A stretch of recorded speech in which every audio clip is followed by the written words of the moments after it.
Assalamu alaikum. I am again welcoming you for this new session, and our today's topic is about foundations of planning. So dear students, as you know that we have covered the basic concepts of management regarding the four pillars: understanding, planning, organizing, leading, controlling. Other than that, we have discussed managerial decision making, motivation, organizational communication, workplace diversity, and many other topics. So right now we are in a position that we can understand the planning function in a very broader aspect. तो जहाँ तक बात है planning को detail में समझने की sorry तो हमारा जो ये वाला सेशन है ये बेस करेगा कि जो हमारा फर्स्ट फंक्शन ऑफ मैनेजमेंट है जहाँ पर हम उसको डिफाइन करते थे द फ्यूचर ऑर्गेनाइजेशनल गोल। तो यहाँ पर हम आज वो डिस्कस करेंगे कि हमारे पास जो फ्यूचर ऑर्गेनाइजेशनल गोल्स हैं उससे रिलेटेड जो हम आज प्लान करते हैं उसको हम कैसे डिसाइड करते हैं कि हमारा प्लान क्या होगा और प्लानिंग की जो फाउंडेशंस हैं वो क्या हैं। तो लेट्स स्टार्ट। तो आज के सेशन में जो हम बात करेंगे हम सिंपली डिफाइन करेंगे प्लानिंग को, जो कि हम पहले भी कर चुके हुए हैं लेकिन हम उसको थोड़ा सा डिटेल में देखने की कोशिश करेंगे। फिर हम फॉर्मल और इनफॉर्मल प्लानिंग के डिफरेंस की बात करेंगे। ठीक है, फॉर्मल प्लानिंग जहां वर्ड आपको बता रहा है कि जहां पर ऑर्गेनाइजेशन की फॉर्मेलिटीज़ को अंडरस्टूड सी बात है कंसीडर किया जाएगा, और जो आपकी ऑफिशियल इन्वायरमेंट में ऑर्गेनाइजेशनल इन्वायरमेंट में जो प्लानिंग की जाती है वो फॉर्मल प्लानिंग कहलाती है। इनफॉर्मल प्लानिंग आप अपने लाइफ में, अपने डेली रूटीन वर्क में, अपने फ्रेंड्स के साथ कहीं पे भी आप प्लान बनाते हैं तो वो एक आपका इनफॉर्मल प्लान कंसीडर होता है। प्लानिंग का पर्पस क्या है, मतलब हम क्यों प्लानिंग बना करते हैं। फिर हम कंक्लूडिंग रिमार्क्स की बात करेंगे जिसमें हम प्लानिंग और परफॉर्मेंस का आपस में रिलेशनशिप जो है वो उसको डिस्कस करेंगे। Other than that, how do managers plan, plan को, गोल को डिफाइन करना, प्लान को डिफाइन करना, डिफरेंट टाइप्स ऑफ गोल्स क्या हैं ऑर्गेनाइजेशन के जो कि वो लेती हैं, और क्यों इम्पोर्टेंट हैं ऑर्गेनाइजेशन के जिससे हम उनके एक स्टेटेड और रियल प्लान को अंडरस्टैंड कर सकें। मतलब स्टेटेड प्लान्स कौन से हैं और रियल प्लान्स कौन से हैं। Same with the case stated goals कौन से हैं और रियल गोल्स कौन से हैं। फिर हम उसके डिफरेंट टाइप्स ऑफ प्लान्स की बात करेंगे। तो बेसिकली हमारा जो ये आउटलाइन है ये 2 सेशन में कन्वर्ट होगा, जहां पर हम टाइप से पहले तक इस सेशन के अंदर पोर्शन कवर कर रहे होंगे। इसके अलावा हम जो सेकंड हमारा सेशन है उसके अंदर हम ट्रेडिशनल गोल्स की बात करेंगे, concepts of means and chain की बात करेंगे। MBO बड़ा एक कह सकते हैं कि हॉट और एक इमर्जिंग टॉपिक है जिसको हम मैनेजमेंट बाय ऑब्जेक्टिव कहते हैं, जो कि इमर्जिंग इन अ सेंस मैं जस्ट इसलिए कह रहा हूँ क्योंकि इसकी कंसिक्वेंसेस, इसकी अप्लाइड साइड बहुत आउटस्टैंडिंग है। Otherwise it's already developed and उसकी एक हिस्ट्री है, लेकिन हम इसकी इम्पोर्टेंस को समझने की कोशिश करेंगे कि MBO है क्या, मैनेजमेंट बाय ऑब्जेक्टिव से हमें क्या समझ आती है। फिर कैरेक्टरिस्टिक्स के बारे में डिस्कस किया जाएगा, सेटिंग गोल्स के स्टेप्स हैं, कॉन्टीजेंसी फैक्टर्स हैं और अप्रोचेस टू द प्लानिंग है। तो ये हमारा सारा जो डिस्कशन है ये हमारे नेक्स्ट सेशन का पोर्शन है। तो आज जो हमारा आज का जो सेशन है उसके अंदर हम इसके बारे में डिस्कस नहीं करेंगे। कंटेम्प्रेरी इश्यूज़ की फर्दर डिटेल है कि कंटेम्प्रेरी इश्यूज़, जो करंट इशू जिसको कहा जाता है, कि वो क्या हैं प्लानिंग के, ये भी हमारे नेक्स्ट सेशन का हिस्सा होगा, जिसमें हम एनवायरनमेंट के चेंज होने के साथ साथ प्लानिंग के ऊपर जो क्रिटिसिज्म किया जा रहा है उनको भी हम वहाँ पर डिस्कस करेंगे।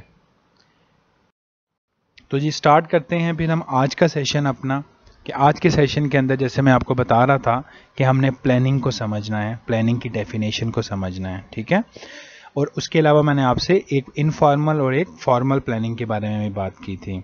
तो primarily it's a basically managerial activity, जिसके अंदर क्या होता है ऑर्गेनाइजेशन के गोल्स को डिफाइन किया जाता है। ठीक है, ओवरऑल एक स्ट्रेटजी बनाई जाती है कि हम गोल्स को कैसे अचीव करेंगे, और उन गोल्स को अचीव करने के लिए फिर प्लान्स बनाए जाते हैं। तो इट्स मीन कि सबसे पहले हमें अपने गोल को डिफाइन करने की ज़रूरत है, उसके बाद हमने उन गोल को अचीव कैसे करना है उसके लिए हमें एक स्ट्रेटजी चाहिए।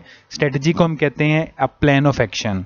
और देन जब हमारे पास गोल भी है, हमारे पास स्ट्रेटजी भी है, फिर हम उसको प्लान बनाते हैं कि हमने अपने इस स्टेटेड गोल को हमने अचीव कैसे करना है। तो प्लानिंग जो है, जैसे मैं बता रहा हूँ कि प्लानिंग की दो टाइप्स हैं, informal planning and the formal planning. Informal planning जो कहीं रिटन डाउन नहीं है, शॉर्ट टर्म फोकस है, specific to the organisational unit है, कोई स्पेसिफिक एरिया में हो सकती है, कोई गेट टुगेदर हो सकता है, कोई इनफॉर्मल एक्टिविटी हो सकती है, और वो एक छोटे टाइम पीरियड के लिए, थोड़े अरसे के लिए आप प्लानिंग करते हैं, उसको हम इनफॉर्मल के अंदर कवर अप करते हैं। अच्छा, जो फॉर्मल प्लानिंग है आपकी, वो आपकी प्लानिंग है जो कि रिटन है, स्पेसिफिक है, लॉन्ग टर्म है, और जहाँ पर आपके पास एक डायरेक्शन आपको नज़र आती है कि फ्यूचर में भी आपने इसी प्लानिंग के साथ चलना है। मतलब आप एक ट्रेंड सेट कर सकते हैं कि हिस्ट्री में भी वो आप चीज़ें कर रहे हैं और आप उसको साथ में लेकर आगे भी मूव कर सकते हैं। अब सेकंड हमारे पास क्वेश्चन था कि आप प्लानिंग का जो पर्पज़ है वो क्या है, मतलब हम प्लानिंग क्यों करते हैं, उसका हमें फ़ायदा क्या होगा। तो हम जब भी कोई काम करते हैं तो हम अपने से क्वेश्चन पूछते हैं ना, why we are doing this. तो इस वाई का क्वेश्चन का आंसर हम जानने की कोशिश करेंगे कि हमें जो प्लानिंग है उससे एक डायरेक्शन मिलती है, हम अनसर्टेनिटी को रिड्यूस कर सकते हैं। अनसर्टेनिटी किसे कहते हैं, सोचें। अनसर्टेनिटी कहते हैं लैक ऑफ इंफॉर्मेशन को, जहां पर हमारे पास इंफॉर्मेशन कम होती है या नहीं होती। ठीक है, तो जब आपके पास प्लान होगा तो आपको एक डायरेक्शन पता होगी, हमने जाना कहाँ है, आपके पास इंफॉर्मेशन अवेलेबल होगी, और आप एक कह सकते हैं कि वेस्ट को और जो रिडंडेंसी है, जो कि चीज़ें रिक्वायर्ड नहीं है, हम उसको मिनिमाइज कर सकते हैं क्योंकि हमारे पास एक प्लान होगा। फिर हम स्टैंडर्ड्स जो हैं वो सेट करते हैं। प्लानिंग से हमें स्टैंडर्ड पता लगते हैं कि हमारे पास हाई, मीडियम और लो लेवल पे क्या क्या हमने एक बेंचमार्क डिफाइन कर ली है। तो ये हमारे पास पर्पज़ हैं जिसके थ्रू हम कह सकते हैं कि प्लानिंग जो है वो हमें चाहिए होती है काम को करने के लिए। अच्छा, प्लानिंग और परफॉर्मेंस का रिलेशनशिप आपस में क्या है। अब आपके पास जो फॉर्मल प्लानिंग है ये हायर प्रॉफिट और हायर रिटर्न उसके साथ बेस कर रही होती है on the assets, positive financial results. तो इसका मतलब ये है कि मैंने अगर एक प्लान किया है कि मैंने प्रॉफिट को इंक्रीज करना है या मैंने अपने रिटर्न और इन्वेस्टमेंट को इन्हांस करना है, रिटर्न ऑन एसेट्स को इन्हांस करना है, तो इसके साथ मुझे एक डायरेक्ट रिलेशन नज़र आना चाहिए कि मेरा प्लान उस टारगेट को अचीव करने में हेल्प आउट कर रहा होगा। अच्छा, पॉजिटिव फाइनेंशियल रिजल्ट्स मुझे मिलेंगे तब कि मैंने जो इन्वेस्टमेंट की है वो मेरी वेस्ट नहीं हुई, उसने मुझे कोई ना कोई रिटर्न दिया। तो अंडरस्टूड सी बात है, there is a direct relationship between a planning and the performance. Quality of planning and implementation affects performance more than the extent of planning। तो जो आपकी प्लानिंग की क्वालिटी है, कितना आउटस्टैंडिंग, कितना वेल रिफाइंड प्लान है, उतने ही उसकी ज़्यादा परफॉर्मेंस बेहतर होगी। ठीक है। अच्छा, external environment can reduce the impact of planning on the performance. कि जो आपके पास एक्सटर्नल एनवायरनमेंट है ना, जैसे कि हमने आपको याद होगा प्रीवियस सेशन के अंदर बिजनेस एनवायरनमेंट, जिसमें हमने इंटरनल एनवायरनमेंट के कुछ फैक्टर स्टडी किए थे और हमने एक्सटर्नल एनवायरनमेंट को भी देखा था। तो यहाँ पर ये बात कही जा रही है कि जो आपकी एक्सटर्नल एनवायरनमेंट है उससे आपकी जो प्लानिंग है उसका इम्पैक्ट उसकी परफॉर्मेंस के ऊपर कम हो सकता है, मतलब वो इन्फ्लुएंस कर सकते हैं। आपने जो प्लान किया है उसमें जो आपके एक्सटर्नल कुव्वतें हैं, एक्सटर्नल फोर्सेस हैं, वो आपके प्लान को सपोर्ट करने में या उसके अगेंस्ट अपना रोल प्ले कर सकते हैं। Formal planning must be use for several years before planning begins to affect performance. तो जो फॉर्मल प्लानिंग है वो आपको बहुत सारे नंबर ऑफ ईयर्स के लिए आप यूज़ कर सकते हैं। ठीक है, before planning begins to affect performance, जहां तक कि आप कह सकते हैं कि आपकी प्लानिंग परफॉर्मेंस को अफेक्ट करने लग पड़े इन अ पॉजिटिव और इन अ नेगेटिव डायरेक्शन। तो to cut the story short, हम ये बात कहेंगे कि there is a very strong relationship exist between a planning and the performance. How much the plan is, you can say that a refined one, strong one, it will provide a good consequences। तो understood सी बात है कि इसके अंदर दरमियान जो relationship है वो बहुत ज़्यादा आपका स्ट्रॉन्ग होता जाता है। अच्छा, जो आपके मैनेजर्स हैं वो प्लान कैसे करते हैं। ठीक है, सबसे पहले नंबर पे हम कहते हैं कि जैसे मैंने आपको स्टार्ट में कहा था कि आपको गोल को बनाने की ज़रूरत है कि आपने अचीव क्या करना है, ठीक है। तो गोल किसको कहते हैं? Desire outcomes. वो इंडिविजुअल की भी हो सकती हैं, वो ग्रुप की भी हो सकती हैं, और वो एक इंटायर ऑर्गेनाइजेशनल सिस्टम की हो सकती हैं। ऑर्गेनाइजेशनल बिहेवियर का सब्जेक्ट है एक, जो कि आप आगे आने वाली क्लासेस के अंदर डिस्कस करेंगे। तो ऑर्गेनाइजेशनल बिहेवियर के ये 3 पिलर्स हैं, जो एक इंडिविजुअल है, ग्रुप टीम्स, और थर्ड वन है आपका ऑर्गेनाइजेशनल सिस्टम। तो सिंपल सी बात है कि जो आपका गोल्स हैं वो तीनों बेस होते हैं। इंडिविजुअली भी गोल्स आप बनाते हो, आप ग्रुप में या टीम के गोल भी बना रहे होते हैं, और आप पूरी ऑर्गेनाइजेशन के सिस्टम को चलाने के लिए भी, कि ऑर्गेनाइजेशन के अंदर पॉलिटिक्स, ऑर्गेनाइजेशन के अंदर पावर एंड इन्फ्लुएंसिंग एबिलिटी जो है, उसके अलावा कल्चर ऑफ द ऑर्गेनाइजेशन वो किस टाइप का जो है वो आपको लेकर जा रहा है कि आपकी ऑर्गेनाइजेशन बेटर वे में काम कर रही है या वो वर्स्ट सिनेरियो में आपको नजर आ रही है। It will provide a direction and evaluation performance criteria. तो goals are very much understandable, clear, defined. अच्छा, उन्हीं को अचीव करने के लिए फिर आप क्या करते हो? आप प्लान्स बनाते हो, और प्लान में आप डॉक्यूमेंटेड करते हो चीज़ों को, that outline how goals are to be accomplished. मतलब सिंपल सी बात है कि आपने, अगर एक समझाने के लिए आपको मैं बात बताता हूँ कि आपने एक गोल बनाया, लेट से आपके रिलेटिव में, आपके सराउंडिंग में किसी की मैरिज है, और उस मैरिज को ऑर्गेनाइज करने की रिस्पॉन्सिबिलिटी आपको दी गई है। अब आपका गोल क्या है? फ्यूचर आउटकम वो क्या है कि आपने उस इवेंट को ऑर्गेनाइज करना है, ठीक है। अब उस इवेंट को ऑर्गेनाइज करने के लिए क्या सिर्फ ये कह देना काफ़ी है कि ये गोल है जी, हमने इसको अचीव करना है? No, you must have a documented outlines with you. हमने किस कंपनी को हायर करना है? अच्छा, हमने उस कंपनी को हायर नहीं करना, तो हमने खुद से अगर करना है तो सर्टेन डिपार्टमेंट्स हैं, केटरिंग सेपरेट है, फिर उसके अलावा इंटीरियर डेकोर जो है वो सेपरेट है, एक्सटीरियर डेकोर सेपरेट है, फिर उसके अलावा जितने भी इवेंट्स हैं, आपकी मेहंदी का है, आपका बारात का है, आपकी वलीमे का इवेंट है, अच्छा उस इवेंट में क्या क्या आप एक्टिविटीज़ करने जा रहे हैं, उसको आपने कैसे कंडक्ट करना है। तो ये सारे काम करने के लिए आपको प्लानिंग रिक्वायर्ड है, जो बहुत आउटस्टैंडिंग होनी चाहिए। कहीं पे भी कोई फ्लॉ आएगा तो क्या होगा? आपका जो गोल है वो अफेक्टिवली अचीव नहीं होगा, ठीक है ना। शादी तो शायद हो जाए, लेकिन वो एक मिसमैनेज इवेंट अगर हो गया, और एक ऐसा इवेंट हो गया जिसमें चीज़ें प्लान ना थी, तो क्या होगा कि वो हमेशा के लिए तारीख रकम हो जाएगी, और वो बात हमेशा याद की जाएगी कि that was a worst event. तो उसको वर्स्ट नहीं बनाना, अगर तो उसको बेहतर बनाने के लिए आपका प्लान आउटस्टैंडिंग होना चाहिए। जैसे कि यहाँ मेंशन है, how resources are to be allocated and establish activity schedules. तो रिसोर्सेज कौन सी होती हैं जी? फाइनेंस रिसोर्स होती है, पैसा, ठीक है। इंफॉर्मेशन एक रिसोर्स होती है, उसके अलावा आप नॉलेज आपका एक रिसोर्स है, आप जो एम्प्लॉयज़ हायर करते हो वो आपके एक रिसोर्स है, ह्यूमन रिसोर्स मतलब। तो ये सारी रिसोर्सेज को अफेक्टिवली यूटिलाइज करने का नाम एक अच्छा प्लान बनाने का नाम है। तो ये जो मैंने आपको एग्जांपल दी थी, इसको अगर आप देखें तो आपने जहाँ पर पैसा लगाना है, आपने केटरिंग को हायर करना है, आपने कोई इवेंट प्लान करना है, तो उसके लिए बड़ा ज़बरदस्त किस्म का आपके पास एक प्लान होना चाहिए जिसको आप बेटर वे में एग्जीक्यूट कर सकें। अब ये प्लान्स की भी कुछ आगे फर्दर टाइप्स बताई गई हैं। सबसे पहले नंबर पे जो हमारी टाइप है वो है फाइनेंशियल गोल्स और फाइनेंशियल प्लान्स। तो हम बेसिकली जब गोल्स बनाते हैं फिर हम उसके बाद उससे रिलेटेड प्लान्स भी बना सकते हैं। तो फाइनेंशियल गोल्स कौन से हो सकते हैं? That can be related with the expected internal financial performance of the organisation. मतलब ऑर्गेनाइजेशन की इंटरनल परफॉर्मेंस से मुराद है आपके प्रॉफिट, आपके cash flow, cash outflows, cash inflows, आपके इनकम स्टेटमेंट्स, आपकी तमाम फाइनेंशियल स्टेटमेंट्स जो कि आपको प्रेडिक्ट करेंगी, आपको बताएंगी कि आप कहाँ पर इस टाइम स्टैंड किए हुए हो, वो कहलाएगी जी आपके फाइनेंशियल गोल्स। स्ट्रेटेजिक गोल्स आपके कौन से हैं? That are related to the performance of the firm relative to the factors in the external environment.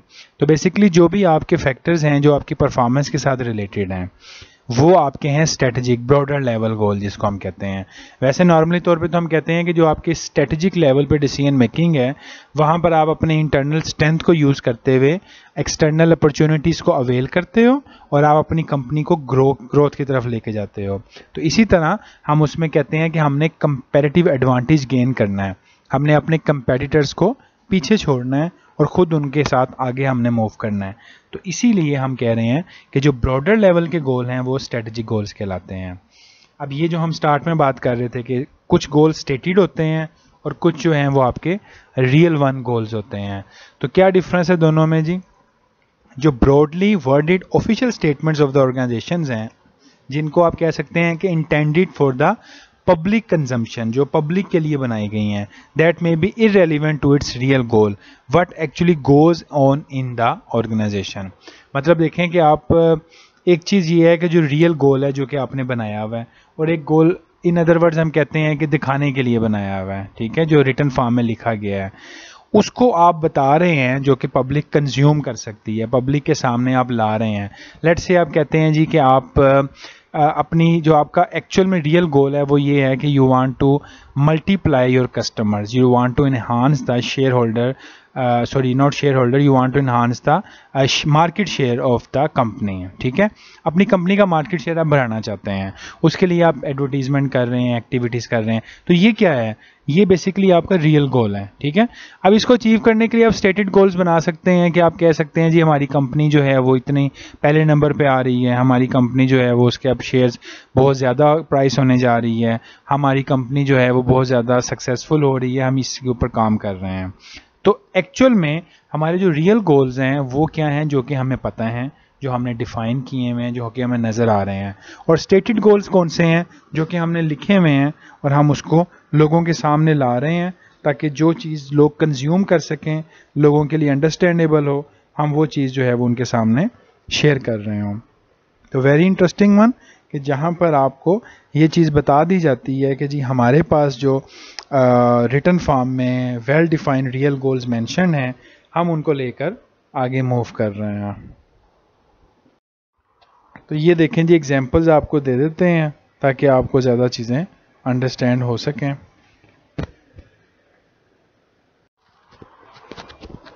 अच्छा, यहाँ पर आप देख सकते हैं एग्जांपल्स दी गई हैं कंपनीज़ की, ठीक है। अगर आप मैकडोनल्ड्स के एग्जांपल को देखें तो प्लान टू विन, जो उनका जीतने का प्लान है वो क्या है? They basically grow the business profitability, identify and develop diverse talent, promote balanced active lifestyles.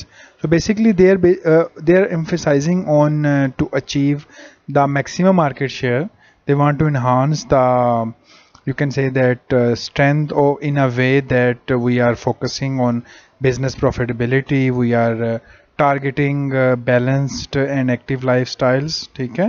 तो ये वो सारी चीज़ें हैं जिससे वो कह रहे हैं कि हम जीत सकते हैं। इसी तरह बाकी कंपनी एग्जांपल भी आपके सामने है। स्टारबक्स की आपको बता देता हूँ कि यहाँ पर मेंशन किया गया जी कि अप्रोक्सीमेटली 1800 न्यू स्टोर्स ग्लोबली इन 2006, हिस्ट्री का डाटा है ये, ठीक है। Attain net revenue growth of approximately 20% इन 2006। तो ये सारी वो क्या हैं जो कि आप कह सकते हैं कि आपकी प्लान्स हैं जिसमें आपने काम कर रहे हैं। Attain annual earning per share, EPS stand for earning per share growth of between 20% to 25% for the next 3 to 5 years. तो वो कह रहे हैं कि जी हमने एक शेयर के ऊपर जो अर्निंग करनी है उस पर हम 20% से लेकर 25% तक नेक्स्ट 3 to 5 ईयर हमने ग्रोथ करनी है। तो these are basically the stated goals of the large global companies. अब ये वो गोल है ना जो कि पब्लिक को आप दिखा के पब्लिक के सामने लाकर एक ऐसा मैसेज दे रहे हैं कि जो कि लोगों को हजम हो सके, लोगों को समझ आ सके। लेकिन जो इसके बैकएंड पे वर्किंग आपकी है वो आपके रियल गोल्स हैं जिनके ऊपर आप काम कर रहे हो। लेट्स से आप कहते हैं हमें 20-25% अगर ग्रोथ रेट बढ़ाना है तो उसके लिए आपने करना क्या है, वो आपके रियल गोल्स हैं, ठीक है, जो कि आप उसके बैक एंड पे आप उनके ऊपर काम कर रहे होंगे। टाइप्स ऑफ प्लान्स जी हमारे पास कौन कौन से हैं? यहाँ पर हम टाइम फ्रेम डिफाइन कर सकते हैं, हम लॉन्ग टर्म शॉर्ट टर्म की बात कर सकते हैं। अच्छा, डायरेक्शनल या स्पेसिफिक, ठीक है, एक चीज़ कैटेगोरिकल स्पेसिफाई कर दी जाए और एक चीज़ ब्रॉडर वे में बता दी जाए तो स्पेसिफिसिटी का कॉन्सेप्ट आ जाता है।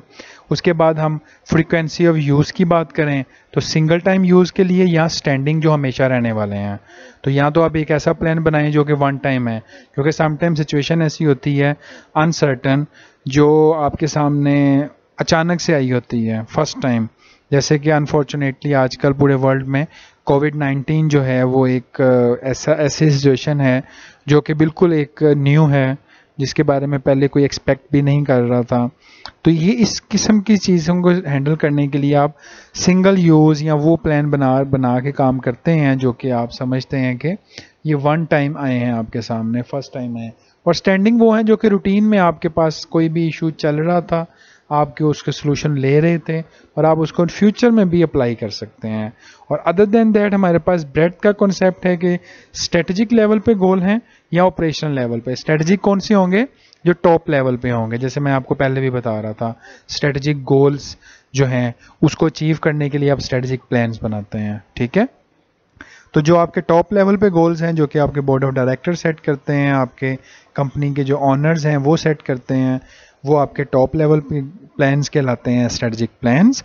और जो नीचे आप आते हैं, अगर मिडिल लेवल पे, मिडिल से आप नीचे आते हैं फ्रंट लाइन पे, तो ऑपरेशनल प्लान्स आपके ऑपरेशनल गोल्स को अचीव करने के लिए बनाए जाते हैं। तो keep it mind one thing कि हम अगर स्ट्रेटजिक गोल्स की बात करेंगे तो उनको अचीव करने के लिए जो प्लान्स बनेंगे वो कहलाएंगे स्ट्रेटजिक प्लान्स। हम अगर मिडिल लेवल गोल्स की बात करेंगे तो उनको अचीव करने के लिए जो प्लान्स बनाएंगे वो आपके मिडिल लेवल या ऑपरेशनल या फिर आप उसको टेक्टिकल प्लान्स के नाम से आप उसको जान सकते हैं, ठीक है। तो ये टाइप्स हैं जो आपके साथ मैंने शेयर की। इनकी डिटेल आपके साथ है कि स्ट्रेटजिक प्लान पूरी ऑर्गेनाइजेशन को पे अप्लाई करते हैं हम, क्योंकि जैसे मैंने आपको बताया कि वो टॉप लेवल पे बनाए जाते हैं। ऑर्गेनाइजेशन के ओवरऑल गोल्स जो हैं वो कहलाते हैं seek to position the organisation in terms of its environment and it cover extended period of time, मतलब इसका टाइम फ्रेम ज़्यादा होता है, तो ये कहलाते हैं आपके स्ट्रेटजिक प्लान्स। ऑपरेशनल प्लान्स कौन से हैं? That specify the detail how the overall goals are to be achieved. Overall goal कौन से हैं? स्ट्रेटजिक गोल्स हैं आपके।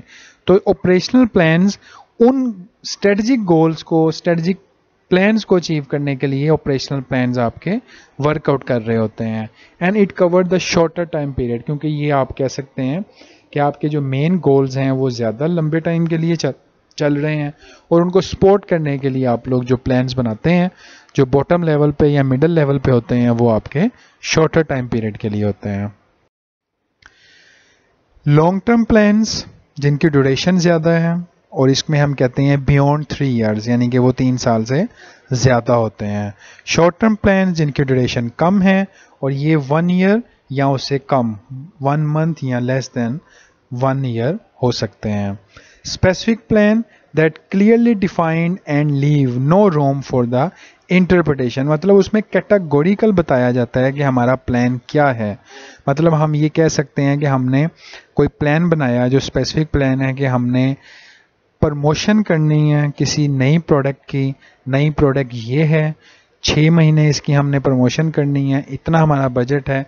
Everything is entirely planned and organised. और directional plan, flexible plan that sets out general guidelines, provide focus yet allow direction in implementation, मतलब ये एक direction आपको बता दी जाती है लेकिन उसमें स्पेसिफिक चीज़ें नहीं बताई गई कि करना ऐसे ऐसे ऐसे है, स्टेप 1 स्टेप 2 स्टेप 3 नहीं बताया हुआ। एक डायरेक्शन बताई है कि हमने अपनी कंपनी की प्रमोशन करनी है, हमने ग्रोथ करनी है, लेकिन स्पेसिफिक में हमने बताया है कि जी ये प्रोडक्ट है इतने टाइम के लिए इस तरीके से, और ये प्रमोशनल टैक्टिक्स हमने यूज़ करने हैं। तो these are the differences between specific and the directional plans. I am hopeful कि आपको काफ़ी हद तक बात समझ आ रही होगी। जी, आज के सेशन में हमने सिंपल यहाँ तक ही कवर करना है, और हम इस डायग्राम में अगर देखें तो ये डायग्राम आपको ये बता रही है कि डायरेक्शनल प्लान और स्पेसिफिक प्लान के अंदर डिफरेंस क्या है। तो ये आपको अगर आप अपने माइंड में रिकॉल करें तो जिग जैग गेम एक आपको नज़र आती थी जिसमें आप एक साइड से एंटर होते थे और दूसरी साइड से आपने बाहर निकलना होता था। तो ये डायग्राम जो है वो किसी हद तक आपको वैसी ही एक फीलिंग दे रही होगी, लेकिन एक्चुअल में ऐसा नहीं है। एक्चुअल में ये बताया गया है कि ए से बी तक पहुंचने के लिए आपको एक डॉटेड वे बताया गया है, ठीक है। अगर आप यहाँ पर डायरेक्शनल प्लान को देखें तो this is your starting point and this is your destination. अच्छा, ये डॉटेड लाइंस का मतलब है कि आप किसी भी डायरेक्शन से यहाँ तक पहुँच सकते हैं, लेकिन जब आप यहाँ पर आते हैं तो यहाँ पर आपको डायरेक्शन बता दी गई है कि आपने इस रास्ते से होते हुए बी तक जो है वो पहुंचना है। तो these are basically more defined and more specific. लेकिन यहाँ पर आपको एक रास्ता बता दिया है कि आप यहाँ से यहाँ तक आपने जाना है, लेकिन आपने जाना कैसे है वो आप पे रिलाई किया गया कि आप किसी भी रास्ते से, किसी भी डायरेक्शन से अपने डेस्टिनेशन तक पहुंच सकते हैं। तो इन दोनों चीज़ों को आप ज़रा गौर से फोकस्ड होकर देखिएगा और आपको काफ़ी हद तक आई एम होपफुल के चीज़ों की समझ आ जाएगी। तो यहाँ तक आप इसको एक दफ़ा अच्छे तरीके से अंडरस्टैंड करें। स्टार्टिंग से लेकर हमने जो भी अभी तक बात की है वो आप इसको कवर अप करें। तो इंशाल्लाह इसका जो रिमेनिंग पोर्शन है जिसके अंदर हम टाइप्स ऑफ गोल्स और टाइप्स ऑफ प्लान और स्पेसिफिकली कंटीजेंसी अप्रोचेस और मैनेजमेंट बाय ऑब्जेक्टिव को डिटेल में स्टडी करेंगे। तो थैंक यू वेरी मच जी, अपना बहुत सारा ख्याल रखिएगा। अल्लाह हाफिज़।